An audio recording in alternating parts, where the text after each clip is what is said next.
So, hi mga akla, meron tayong i-review na makeup products. As you can see, nakakilay na ako, naka-foundation na ako, naka-concealer na rin ako. At ang ating i-review ay itong Red Wine Collection ng Focallure and Oil Control Matte Powder Translucent ng Bay Free. So, I think same brand lang sila. Iba lang yung pangalan nito kasi itong Bay Free is nasa shop netong Focallure. Ito is blush, liquid blush. So, wala pa akong blush at all. Ganito pala ang kanyang packaging. Very cute. In fairness, nag-i-improve ang Focallure. Dati, ang kanilang mga packaging is mga black lang.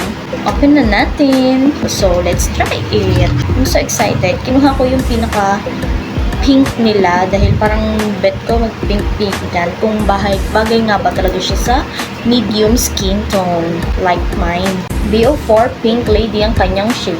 So excited na gamitin siya sa cheeks. Gagamitin natin siya ng brush and sponge para kung ano bang mas magandang pamblend sa kanya.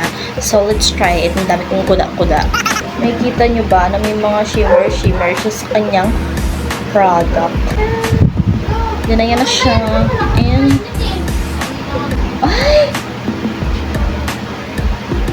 ay, bongga. Nakikita niyo ba yan? Ang pigmented niya. Oh my God. Super baby pink ng kanyang pagka-pink. Oh my God. I like the shimmer effect, ha. Super love ko yung shimmer effect niya. As you can see, oh my God. Para siyang may highlight effect. Oh my God. Parang may bago na akong blush o na, favorite. Kailangan yung madaliin ang kanyang pag-blend. Yun lang yung niya. Medyo nagsiset ka agad siya ng kaunti dahil ayan gagalawin ko siya ha. O yan. Nag-move pa naman din siya pero hindi na siya ganun ka medyo dumidikit na siya sa skin. So gamitan natin siya ng brush. Panigurado ako is magiging super pigmented siya dahil brush yung ating gagamitin. Oh my God, ang ganda niya. Oh my God, ang ganda. Kita niyo ba yan? Impact ang kanyang pag-diffuse ng color. Oh my God. At, oh my God. Ang bango niya. Ngayon ko lang naamoy. Ang bango niya. Amoy strawberry na lollipop. Ito yung sponge na gamit natin. As you can see, medyo lighter pa yung color niya dahil sumisip-sip nga naman talaga ng product yung sponge. Then, ito naman kapag blush, oh my God, ang ganda niya. Ano sa tingin niya? Ang ganda talaga ng kanyang pag-glitter kasi tingnan mo, may pagka-gold siya. Ewan ko kung nakikita sa camera, pero in person, nakikita ko yung pagka-gold ng kanyang, parang hindi mo kailangan mag-highlighter, girl. And try din natin siya sa ating lids. Kung pwede nga ba siya sa ating lids. Kasi blusher lang to. What if, diba? Feel ko is maganda rin siya sa lids. Dahil may pa shimmer effect siya. Dagdagan pa natin. Gusto ko yung kitang-kita yung pagka-pink niya. Fairness Focallure, nag-improve ang mga products nyo, They can man, charot.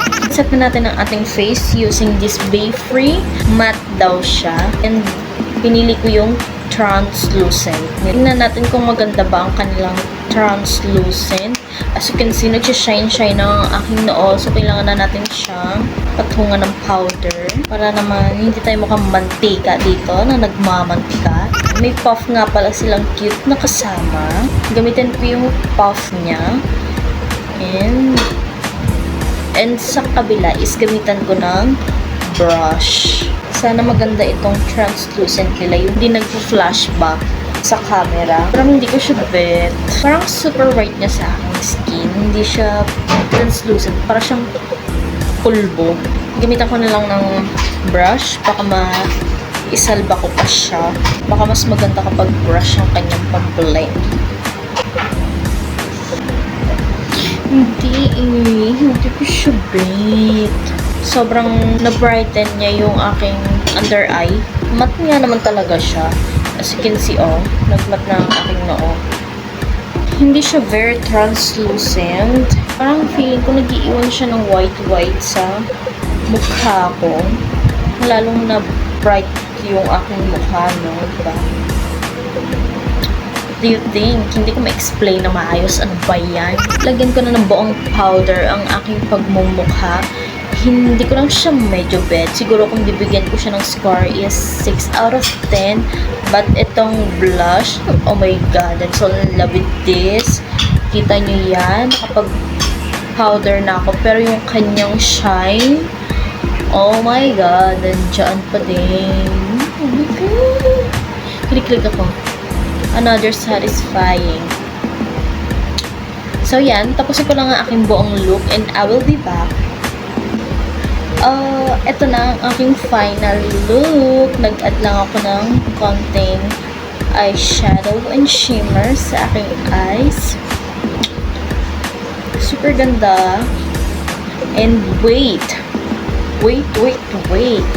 Feeling ko nagbago ang isip ko doon sa loose powder dahil ang tagal kong nag-makeup at nag-ayos pa ako ng hair ko, pero hindi siya nag-oil up agad. Usually kasi kapag mga ganun, hindi ko masyadong sineset ng mabuti yung aking face, nag-oil up talaga ako. Pero sa powder na to, talagang really matte and oil control talaga, kaya pasado to sa akin. At itong blush, at talagang mapapawawa ka naman nga talaga dito kasi mura lang to, tapos ganyan ang kanyang performance. Saan ka pa? Magpabudol ka na rin, comment ka ang link neto. Yun lang, bye!